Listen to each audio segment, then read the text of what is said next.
最近姨姨们都在看瑞宝和辉宝，而乐宝则感觉自己的粉丝粘性越来越差了。乐宝为了吸引姨姨们，又对园区的关景竹下手了。求此刻关景竹的心理阴影面积，乐宝选好竹子后，一下就给竹子压倒了，然后便抱着竹子开啃。乐宝一边啃竹子，一边还不忘观察其他竹子。乐宝抱着关景竹，对其用力一咬，竹子就折断了。乐宝坐在地上开心的吃着。乐宝吃完，感觉一根还不够。乐宝再次站起身，继续在关景竹找寻。乐宝来到通道门口前，又盯上了一根新的竹子，给姨姨们演绎了一下，现吃现摘。而乐宝眼前的这根竹子明显已经枯萎了，乐宝对其也没有了要吃它的欲望，于是便松手离开。今天爱宝乐园依旧是大雪纷飞，不过这仍然阻挡不了姨姨们去看福宝的心。姨姨迈着欢快的步伐飞速前行。姨姨到达园区后，此时爱宝和瑞宝正在小滑梯上玩耍。爱宝有点没睡醒的样子，状态有点朦胧，而瑞宝已经开始整活了，差点给自己从小亭子上摔下去。爱宝看到后，立马用手给瑞宝救了上来。瑞宝这个不省心的模样，关键时候还得爱宝来。瑞宝上来后又想去爬树，爱宝不让爬，怕瑞宝掉下去，于是爱宝便用手挡着瑞宝，让瑞宝乖乖在小滑梯上玩，不要乱爬。而这时辉宝也爬了上来，姐妹俩凑在一块儿，爱宝根本顾不过来。一会儿辉宝跑了，瑞宝又爬了过来，给爱宝看得晕头转向了。最后爱宝抱着瑞宝的小脑袋直接躺了下来，这一下爱宝不晕了，该换瑞宝晕了。瑞宝为了给自己挣脱开，自己从小滑梯上滑了下来，滑到一半还给自己摔了下去。此时爱宝也在小滑梯上坐累了，起身活动了一下身体。辉宝此时从爱宝眼前路过，爱宝从小滑梯上下来，来到了饮水盆前喝水。辉宝看到妈妈在喝水后，感觉自己也渴了，凑上前和妈妈一起喝水。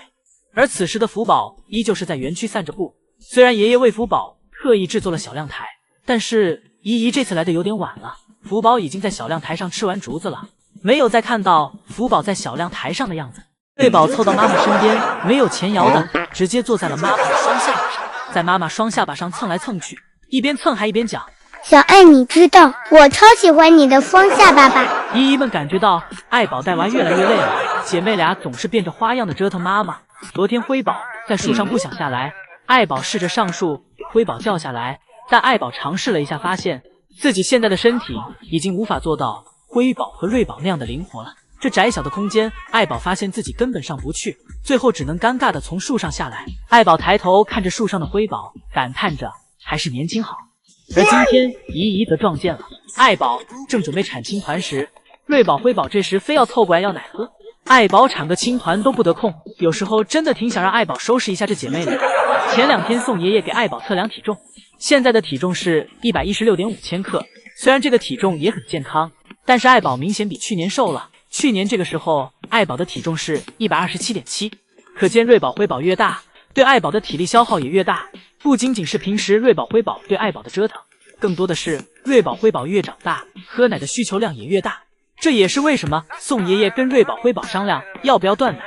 爷爷们可见不得自己的宝贝闺女受委屈，姐妹俩再这样总是欺负爱宝，那姐妹俩独立的日子将会越来越近了。依今天都想让爱宝给瑞宝一个完整的童年。今天瑞宝觉醒了咬妈妈毛的新技能，爱宝正沉浸在给姨姨们的吃播当中，结果瑞宝冷不丁的就抱着爱宝的脸来了个超级大亲亲，那画面简直是历史重现嘛。想当年福宝也是这个年纪，趁着爱宝喝水不注意，偷偷溜到背后，一连给妈妈摘了好几根毛下来。江爷爷在一旁急得直跳脚，连声喊뽑지 마，同时还忙着给爱宝支招，让他躺下，给福宝来个泰山压顶，把福宝制服。可咱们的爱宝当时还一脸懵啊，直到福宝最后那一大口，疼得爱宝直咧嘴，这才反应过来。江爷爷呢，简直就是墙头草，一边劝爱宝别计较，一边又替福宝说话。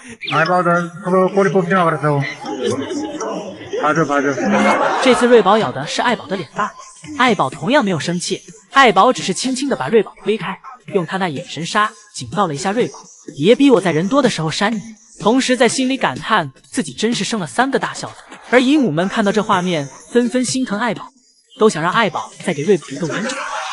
一会儿瑞宝回到室内，江爷爷第一件事就是给小亭子上的胡萝卜带走，防止瑞宝偷吃。瑞宝看到后想给爷爷截胡，但是将爷爷的小腿倒腾起来，瑞宝是追不上的。瑞宝只好爬上树跟妹妹挤在一块吃竹子。当然并不是心疼瑞宝吃胡萝卜，而是因为瑞宝现在还小，吃太多胡萝卜会不好消化。瑞宝这竹子越吃越困，最后慢慢的就睡着了。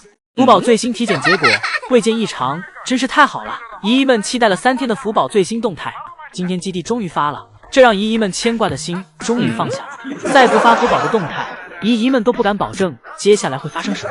好在这周福宝吃嘛嘛香，姨姨们一看到福宝这胃口大开的样子，心里就很舒服。奶爸给福宝的丰容福宝玩耍的也是越来越熟练，奶爸在里面藏的小竹笋福宝很轻松的就能给其拿出来，小窝头和竹子也让福宝吃得很惬意，竹笋更是一直没有间断过。自从福宝回来，每天都有吃竹笋。同样的2个爷爷今天蹲到了福宝的最新动态，紧皱了3天的眉头在今天也终于有所缓解。虽然2个爷爷非常的信任专家，但是福宝从始至今对爷爷们的意义就非比寻常。自己一边心里暗示自己要相信专家，一边也在焦急地等待着福宝的最新结果，而且还经常给我国饲养员发信息。以前江爷爷说将福宝送下并在中国顺利展出，自己心里的石头就算彻底落地了。但现在再看，江爷爷心里的这块石头并没有真的彻底的放下，总是在反反复复的拿起又落下。不过爷爷以及姨姨们看到体检全是阴的报告后，不断起伏的内心终于可以平静了。接下来等待的福宝和姨姨们的又将是一场双向奔赴。瑞宝这是给自己调整成上1休1的模式了。对于室外园区事，出来1天后第2天肯定就不会出来了。今天瑞宝乖乖上班了，老宋头今天也不再愁容满目。瑞宝发现自己每次一出来，这园区都会有点大表了。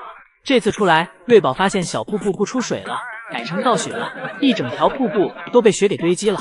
其实这都拜辉宝所赐，辉宝前2天钻进小瀑布洞里后，到了晚上，永宽就从场外运来2桶雪给小瀑布填上了。瑞宝踩在上面，发现这雪是真结实，都快成冰了，冻得邦邦硬。瑞宝用小手尝试给其挖开，但根本刨不动。而早就尝试过的辉宝就在树上静静看着姐姐犯傻。瑞宝给自己爪子刨得冰凉，转头刚好看到妈妈要回室内，跟上。瑞宝还是最爱室内，早上要不是为了吃江爷爷的一口小苹果，瑞宝也是不会来室外的。眼看妈妈只是逛了1圈，自己又掉头回去了，瑞宝又走回去溜达了。瑞宝反反复复来到小瀑布前，反复尝试。瑞宝还有的玩，但爱宝没得玩，只能玩瑞宝。爱宝给瑞宝压在身上，咬瑞宝的鼻子。江爷爷表示，大熊猫咬孩子的鼻子是在表示爱意。瑞宝被妈妈爱得4脚朝天。瑞宝尝试逃跑，但是却被妈妈一路追逐。瑞宝此时宛如一个会动的皮球，被爱宝拍来拍去。而辉宝则是跟姨姨们一样的第3视角，坐在树上看热闹，嘴里还吃着竹子。今天瑞博士有点凄惨，狗狗灰今天则淑女的不行。